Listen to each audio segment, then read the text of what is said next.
wir zeigen, oder wo sie hertragen. Und wir werden in unserem Zeichen wieder siegen.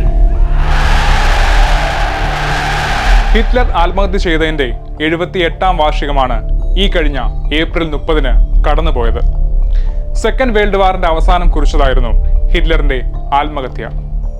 ലോകത്ത് പല സംഭവങ്ങളെക്കുറിച്ചും പ്രചരിക്കാറുള്ളത് പോലെ തന്നെ ഒട്ടേറെ നിഗൂഢതകളും വാദങ്ങളും ഹിറ്റ്ലറിന്റെ മരണം സംബന്ധിച്ച് ഉയർന്നിട്ടുണ്ട്.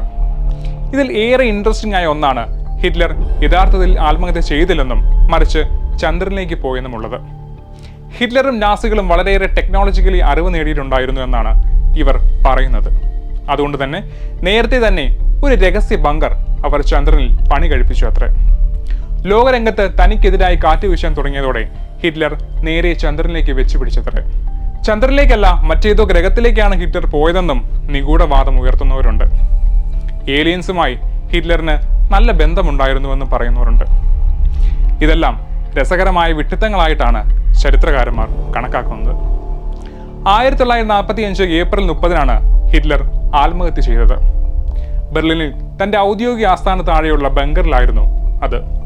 കൂട്ടിന് ഒരു ദിവസം മുമ്പ് വിവാഹം കഴിച്ച ഭാര്യ മാത്രം. എല്ലാ പ്രതീക്ഷകളും ഹിറ്റ്ലർക്ക് നശിച്ചിരുന്നു. ഭാര്യയ്ക്ക് കൊടുത്ത ശേഷം സൈനൈഡ് നിറച്ച ക്യാപ്സ്യൂൾ വിഴുങ്ങിയായിരുന്നു അദ്ദേഹവും ആത്മഹത്യ ചെയ്തത്. തന്റെ മരണം ഉറപ്പാക്കാനായി സ്വയം തലയ്ക്ക് വെടിവെക്കുകയും ചെയ്തു. ഭീകരതയുടെയും മനുഷ്യത്വമില്ലായ്മയുടെയും ഒരു യുഗം ആ ബങ്കറിൽ പിടഞ്ഞു തീർന്നു. 1000 വർഷങ്ങൾ നാസി ഭരണമെന്ന വലിയ സ്വപ്നത്തെ വെട്ടിമുറിച്ചുകൊണ്ട്. 56 വയസ്സായിരുന്നു ഹിറ്റ്ലറിന് അന്നത്തെ പ്രായം. 1943 മുതൽ തന്നെ ജർമ്മനിയുടെ പതനം സുനിശ്ചിതമായിരുന്നു. ആ വർഷം ഫെബ്രുവരിയിൽ തന്നെ സ്റ്റാലിൻഗ്രാഡ് യുദ്ധത്തിൽ ജർമ്മനിയുടെ 6ാം സേന സോവിയറ്റ് പടയ്ക്ക് മുന്നിൽ അടിയറവ് പറഞ്ഞു. പിന്നീട് അങ്ങോട്ട് തകർച്ചകളുടെ പരമ്പരയായിരുന്നു. തൊട്ടടുത്ത വർഷമായ 1944 ജൂണിൽ സഖ്യകക്ഷികൾ ഫ്രാൻസിലെ നോർമാൻഡി പിടിച്ചെടുക്കുകയും ജർമ്മൻ പടയെ ഒതുക്കുകയും ചെയ്തു. ഈസ്റ്റിൽ നിന്നും വെസ്റ്റിൽ നിന്നും ഒരേപോലെ സൈനിക സമ്മർദ്ദം ഉടലെടുത്തു. ജർമ്മൻ ആർമിക്ക് തന്നെ ആസന്നമായ ഒരു തോൽവിയെപ്പറ്റി ചർച്ചകൾ നടത്തുകയും ചെയ്തു. ഒപ്പം ഹിറ്റ്ലറിനെ വധിക്കാൻ പദ്ധതിയിടുകയും ചെയ്തു. ഇവയെല്ലാം പരാജയപ്പെട്ടു. എന്നാൽ ഇതിന് പ്രതികാരമായി ഹിറ്റ്ലർ നടത്തിയ നടപടികൾ 4000-ലധികം ജർമ്മൻകാരാണ് കൊല്ലപ്പെട്ടത്. 1945 ജനുവരി ആയപ്പോഴേക്കും സോവിയറ്റ് സേന ബെർലിൻ പിടിച്ചെടുക്കുമെന്ന നില വന്നു. ഇതോടെ തന്റെ ഓഫീസിന് 55 അടി താഴെ സ്ഥിതി ചെയ്യുന്ന ബങ്കറിലേക്ക് ഹിറ്റ്ലർ പിൻവാങ്ങി. യുദ്ധങ്ങളോ പൊടുന്നനെയുള്ള എയർ സ്ട്രൈക്സോ വന്നാൽ ഉടനടി രക്ഷപ്പെടാനായാണ് ആ ബങ്കർ പണി കഴിപ്പിച്ചിരുന്നത്. 18 മുറികളുണ്ടായിരുന്ന അതിൽ പ്രത്യേക വൈദ്യുതി ജലവിതരണ സംവിധാനങ്ങളും ഉണ്ടായിരുന്നു. കൂടെ ഭാര്യ ഈവ ബ്രൗണും ജീവിച്ചു.